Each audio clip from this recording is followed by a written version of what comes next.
Hello. The title of this podcast is Don't Think of the Practice as a Task. See it as the path that leads to a clear, more radiant view of the present moment.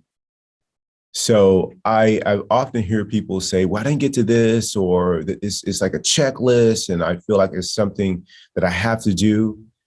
This is not what this is, this practice that I've mentioned and Rick has mentioned several times that we do to really help us show up as our best in any given moment. That helps us be compassionate and kind and loving, to see the humanity in other people, to be accepting in life situations, and to practice gratitude, to really practice gratitude. That's what the practice does. It helps you remove all the barriers of, in my case, my conditioning from my past experiences, from my judgments of how I see the world or see people from an egoic standpoint. It frees me of all of that, any kind of perceived hurts from the past or wrongs that I've experienced, and the narratives that are, more importantly, the narratives that are associated with that, the narratives that I have created about those past experiences. The practice frees me of those things. I become untethered from them, so that I can just be present and experience life. When I think of the practice, what it helps me do, it helps me sharpen my focus so that I'm not easily distracted by something that someone says, so that I begin to confuse their behavior or what they're, specifically what they said in this case, with who they are. I'm not wasting time bogged down in that kind of nonsense, but I can just let whatever they said, just kind of flow through me, and I can still maintain this connection, this energetic connection with the humanity in them. So I can still show up loving and kind to them, regardless of what they do. Again, that's their path. My path is to show up kind and loving. The practice helps with that. Oftentimes, and that's so important to me, because before that, I had a few highs in my life along the way. But what I had more of was more lows. And when I talk lows, I'm not talking about I was without a job and, I was, living out of my car. Not those kinds of lows. The lows I'm talking about are lows to where I'm anxious all the time, obsessive thinking all the time, ruminations about past things, an event that happened, in the past, but I'm still carrying it with me now. And I'm tethered to it, and it's influencing how I live in the world, how I show up, how I go into relationships. This happened in this past relationship, so I'm going to avoid anybody that reminds me of this. That whole kind of trying to manipulate life and influence people in such a way so that I'm okay inside. Like, that's what I mean when I say that the practice frees you of that. So you can just be loving and be peaceful. I had so much of the former that I literally had enough suffering that I said, I'm not living like that anymore in my life. Like, that's not happening. And then this practice was like the access. This 10-minute little daily ritual became the access of freeing me from that. And it's such an easy thing to do.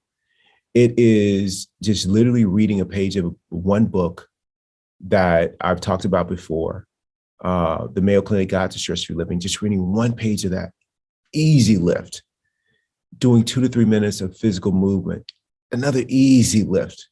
Because why is it easy? Because I'm saying it's easy. And I think the famous quote from Henry Ford was, if you think you can, or you think you can't, you're right. And in this case, for a lot of years, I thought that I couldn't. I don't have time for 10 minutes to do that. And then when I said that I have 10 minutes to do that, it's worth it to me. Magically, same 24 hours in a day, I'm busier now than I ever was back then. And now I do it. I made it a priority. And so after I do that 2 to 3 minutes of movement, I listen to a podcast or a talk that helps me inform kindness, not something that helps me continue to see the world through a fixed point of view in which everyone who disagrees with me is an enemy. Or when I finish listening to that media, I'm in a more agitated state. I'm not peaceful, or something that's going to contribute to my intellectual knowledge or aptitude. I got the other, hours in a day to do that. This time is sacred. This time is for me to continue to untether from all the things that are in the way of me being loving, kind, more present, and compassionate to other people, more grateful for situations. And then I share what I'm up to with a few friends. That's the practice. Like, it's so easy and so simple. And then throughout the day, I live it. But by dedicating myself to this and committing to it every single day, it's not a thing onto my to-do list. It's the access to having a more radiant experience of life every single moment of every single day. A coworker does something. With the practice, it begins to pass right through me. I don't even notice it anymore. Before, it's like, I can't believe this is happening. How could they do this? They're wrong. Don't do that anymore. Just let them be. I don't judge them. I don't close my heart to them. Significant other forgot something that I told them, forgot my birthday, didn't consider me for something. That's cool too. I'm playing such a big game that those things don't bother me or cause me to close my heart to my significant other. Stay open. I mean, the practice helps with that. And if it's this amazing, then why would I not do it all day? Like, all the time. I mean, a day off, I enjoy a day off. You know what makes a day off even better? Kicking it off with the practice. Vacations, love vacations. You know what makes a vacation even sweeter, even more memorable? If I do the practice every morning before I begin whatever those day's activities are, even if it's just lounging around, kick back on the sofa, kick back on a beach chair, or somewhere on a ski vacation. If I begin my practice that day, the sunrise is even more brilliant. The people that I'm with, I'm able to really connect with them in an even more, in a deeper way. My loved ones, they do something and I'm traveling with them, I'm on vacation with them, or it's a day off, something that would normally irritate me very easily just passes right through me. I'm on this schedule in which I'm trying to get everything done.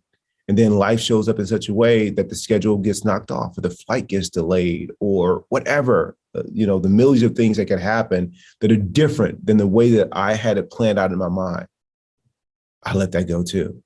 The practice allows you to do that so you can be present to what's really important. It's you being rooted in a peaceful space so that you can be a contribution to your own experience, as well as a contribution to the experience of everyone who's around you. That's what the practice does. So it's not something on the to-do list. It's something that literally helps you be on a path that leads to a clear, more radiant view of life and of people. Wow. And that's why I do it every day. Or I could have continued doing what I used to do, is hope I get lucky and I have a day like that. But I didn't have a lot of days like that. Instead, I had a lot of days full of suffering. And now, very few days suffering, but a lot of radiant days, many of them. So try the practice. Don't see it as something on your to-do list. See it as the access to really, really being fully present at your best, no matter how life shows up and no matter what day it is. Work day, day off, vacation. It's all the same moment.